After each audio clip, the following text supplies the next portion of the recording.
বৈশ্বিক সুশাসন সূচকে বাংলাদেশের অবস্থান ২৫ ধাপ পিছিয়েছে বলে দাবি করেছেন মার্কিন রাষ্ট্রদূত পিটার হাস। বলেন, দেশটির অর্থনৈতিক উন্নতি হলেও ক্রমেই পিছিয়ে পড়ছে গণতন্ত্র ও সুশাসন সূচকে। মঙ্গলবার ঢাকায় মার্কিন দূতাবাসে এক কনফারেন্সে এসব তথ্য তুলে ধরা হয়। অনুষ্ঠানে প্রতিযোগিতামূলক অর্থনীতির জন্য প্রতিযোগিতামূলক রাজনীতির ওপর গুরুত্ব দেন বিশ্লেষকরা। বলেন, রাজনীতি, অর্থনীতি আর সুশাসন বিবেচনায় গত ২ যুগে ধারাবাহিকভাবে পিছিয়ে ১৬৪ দেশের মধ্যে বাংলাদেশের অবস্থান ১৪১তম স্থানে।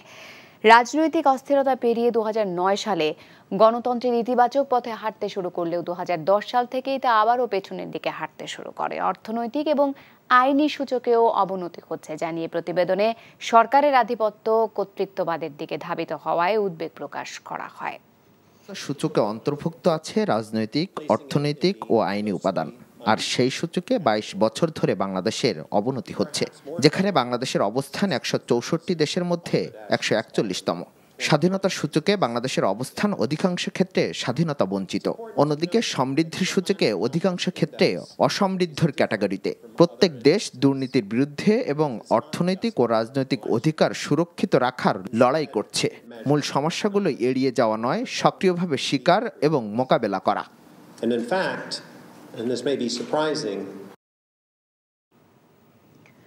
এদিকে যুক্তরাষ্ট্র গণতন্ত্র ও সুশাসন সূচকে কত ধাপ পিছিয়েছে ঢাকায় নিযুক্ত মার্কিন রাষ্ট্রদূত পিটার হাসকে এমন প্রশ্ন করেছেন আওয়ামী লীগের সাধারণ সম্পাদক ও সেতুমন্ত্রী ওবায়দুল কাদের।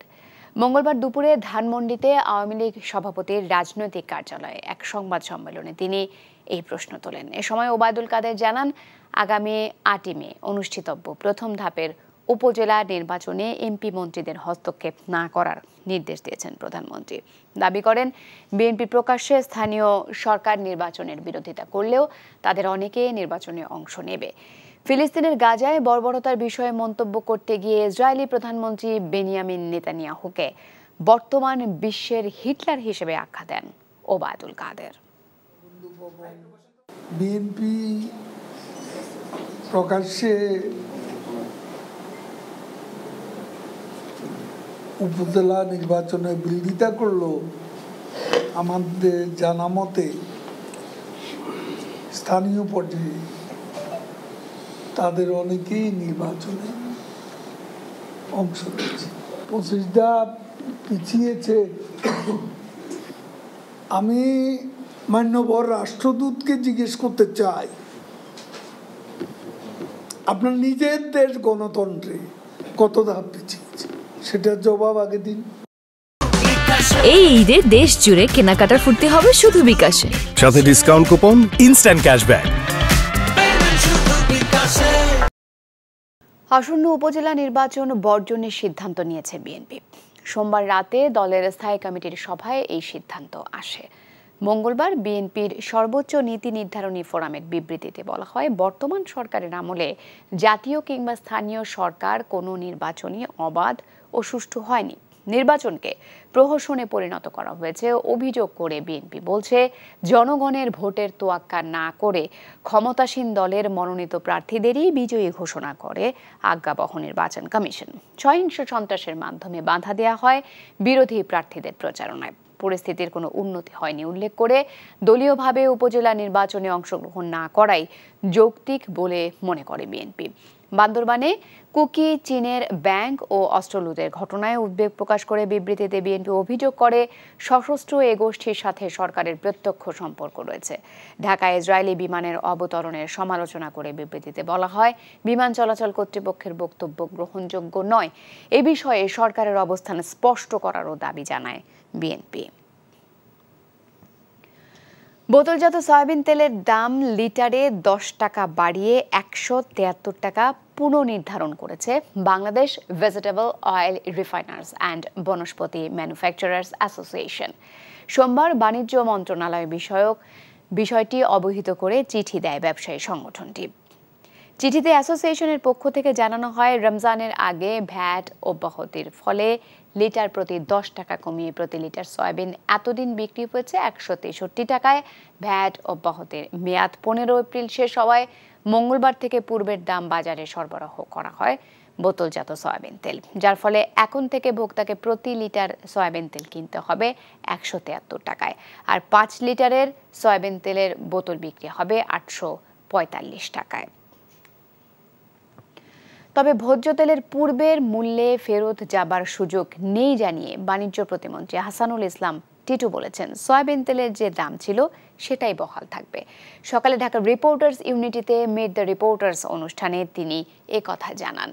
বাণিজ্য প্রতিমন্ত্রী বলেন, পরবর্তীতে আন্তর্জাতিক বাজারের দাম পর্যালোচনা করে ব্যবসায়ীদের সাথে আলোচনার মাধ্যমে সয়াবিন তেলের নতুন দাম নির্ধারণ করা হবে। 2-1 মাসের মধ্যে ভর্তুকি মূল্যে স্থায়ী দোকানে টিসিবির পণ্য বিক্রি শুরু হবে বলেও জানান প্রতিমন্ত্রী। তিনি বলেন, 1 কোটি পরিবারকে নিত্যপণ্য দেবার ক্ষেত্রে সুবিধাভোগীদের তালিকা হালনাগাদ করা হবে।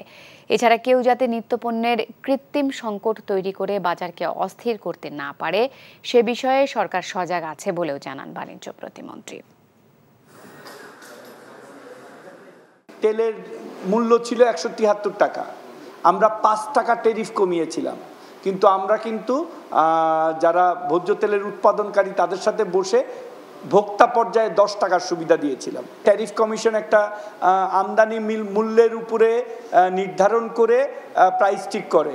সো আমাদের ট্যারিফ কমিশন কাজ করতেছে, কি দামে তারা র ম্যাটেরিয়াল আনতেছে তার সাথে যৌক্তিক প্রসেসিং ফি ধরেই আমরা একটা দাম নির্ধারণ করে দিব। আগের দামে ফিরে যাওয়ার কোনো সুযোগ নাই। এই ঈদে দেশ জুড়ে কেনাকাটার ফুর্তি হবে শুধু বিকাশে, সাথে ডিসকাউন্ট কুপন, ইনস্ট্যান্ট ক্যাশব্যাক। শ্রম আইন লঙ্ঘনের মামলায় নোবেলজয়ী অর্থনীতিবিদ এবং গ্রামীণ টেলিকমের চেয়ারম্যান ডক্টর মোহাম্মদ ইউনুস সহ 4 জনের জামিনের মেয়াদ 23শে মে পর্যন্ত বাড়িয়েছে শ্রম আপিল ট্রাইব্যুনাল। মঙ্গলবার আসামিদের স্থায়ী জামিন আবেদনের শুনানি শেষে তাদের জামিনের মেয়াদ বাড়ানো হয়। শুনানির সময় ডক্টর ইউনুস সহ 4 জন আদালতে উপস্থিত ছিলেন। এ নিয়ে দ্বিতীয়বারের মতো তাদের জামিনের মেয়াদ বাড়ল। স্থায়ী জামিন না দেয়ায় আসামিরা ন্যায় বিচার থেকে বঞ্চিত হয়েছেন বলে মনে করেন তাদের আইনজীবী। এমনকি ডক্টর ইউনুস সহ অন্য আসামিদেরকে হয়রানি করা হচ্ছে বলেও অভিযোগ তার। মঙ্গলবার সাজার বিরুদ্ধে আপিলের শুনানির দিন ধার্য থাকলেও পূর্ণাঙ্গ রায় প্রকাশ না হওয়ায় 23শে মে পরবর্তী শুনানির দিন ধার্য করা হয়েছে।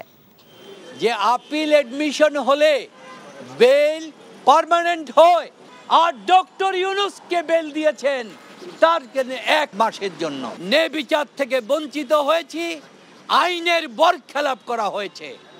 এই বরখেলাপ সম্পূর্ণভাবে ডক্টর ইউনুসকে টার্গেট করে এবং তার সাথে যারা তাদেরকে টার্গেট করে সরকারের নির্দেশেই করা হয়েছে। গণমাধ্যমের ওপর সরকার নিয়ন্ত্রণ বা নজরদারি করতে চায় না, তবে শৃঙ্খলার মধ্যে আনার প্রয়োজন আছে বলে জানিয়েছেন তথ্য ও সম্প্রচার প্রতিমন্ত্রী মোহাম্মদ আলী আরাফাত।